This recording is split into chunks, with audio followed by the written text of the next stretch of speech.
membahas materi mengenai teori-teori belajar yang meliputi yang pertama, teori behaviorisme, yang kedua, teori kognitif, yang ketiga, teori humanisme, yang keempat, teori sosial.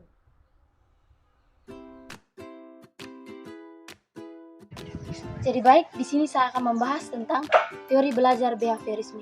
Teori belajar behaviorisme adalah teori yang awalnya dicetuskan oleh Nathaniel L. Gage dan David C. Berliner, kemudian dikembangkan menjadi aliran psikologi pendidikan. Teori behaviorisme menyatakan belajar adalah mengubah tingkah laku. Artinya, proses belajar adalah proses mengubah tingkah laku seseorang. Teori ini juga mengatakan bahwa perubahan tingkah laku seseorang terjadi karena pengalaman belajar.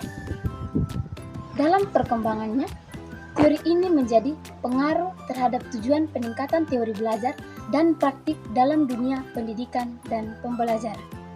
Ciri-ciri dari teori behaviorisme yaitu yang pertama, meningkatkan faktor lingkungan. Yang kedua, menekankan pada tingkah laku yang tampak dengan menggunakan metode objektif. Yang ketiga, bersifat mekanik. Yang keempat, menentukan pembentukan reaksi atau respon. Yang kelima, menekankan pentingnya latihan. Yang keenam, mementingkan mekanisme belajar. Kekurangan dari teori behaviorisme adalah teori ini memandang belajar sebagai kegiatan yang dialami secara langsung melalui perubahan sikap atau tingkah laku. Sedangkan kelebihan dari teori behaviorisme adalah pendidik tak hanya menjadi pemberi ceramah, tapi melalui instruksi dan contoh yang diberikan kepada pendengar, baik dilakukan sendiri maupun dilakukan bersama. Dengan demikian, peserta didik dapat memahami apa yang disampaikan oleh pendidik. Contoh aplikasi dari teori behaviorisme yang pertama, menentukan tujuan-tujuan instruksional. Yang kedua, menentukan materi pembelajaran. Yang ketiga, mengamati dan mengkaji respon yang diberikan kepada pendidik.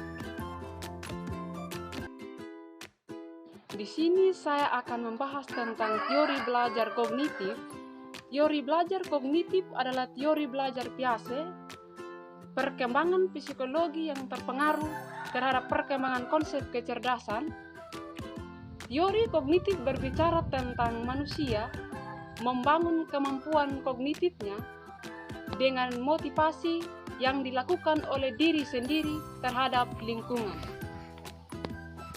Teori kognitif juga merupakan proses perubahan persepsi dan pemahaman. Dengan kata lain, belajar itu tidak harus berbicara tentang perubahan tingkah laku atau sikap yang bisa diamati. Setiap orang memiliki pengalaman dan pengetahuan yang berbeda, yaitu proses perseptual.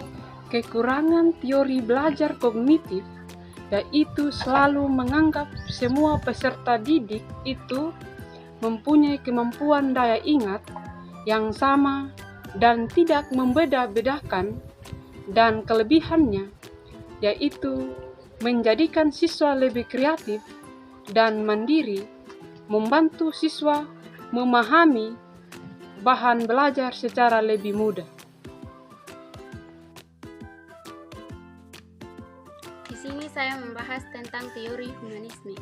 Teori belajar humanisme ini juga menekankan bahwa belajar adalah memanusiakan manusia.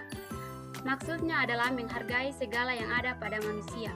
Teori humanisme ini juga menekankan kepribadian dan perubahan sikap dan hati nurani yang diterapkan melalui materi-materi pelajaran. Adapun hal-hal yang harus diperhatikan dalam teori belajar humanisme. Yang pertama, guru harus berusaha menyiapkan materi. Kedua, guru harus tetap santai ketika mengajar. Tiga, guru ditugaskan untuk memahami keinginan setiap murid. Adapun kelebihan teori belajar humanisme. Yang pertama, keberhasilan belajar. Kedua, murid mampu mengatur diri sendiri. Terakhir, mengalami perubahan tingkah laku. Adapun kekurangan teori belajar humanisme. Murid tidak akan mampu mengetahui potensi yang ada dalam dirinya. Baik, saya akan membahas teori belajar sosial.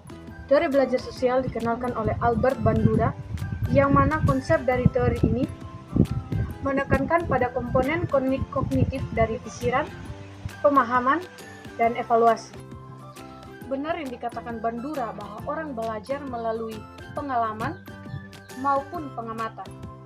Contohnya, ketika kita mengalami sebuah masalah maupun konflik, kita akan memikirkan bagaimana cara kita untuk menyelesaikan masalah tersebut, dan kita akan mencoba untuk memahami apa yang menyebabkan masalah tersebut terjadi, sehingga kita dapat memikirkan jalan keluar yang terbaik untuk masalah yang tengah kita alami. Setelah masalah itu selesai, kita akan mengevaluasi kembali sehingga kita boleh dapat mengintrospeksi diri kita.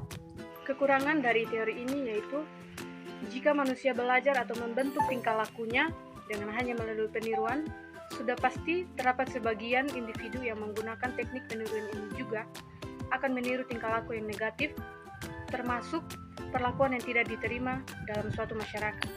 Dan kelebihan teori ini lebih menekankan bahwa lingkungan dan perilaku seseorang dihubungkan melalui sistem kognitif orang tersebut.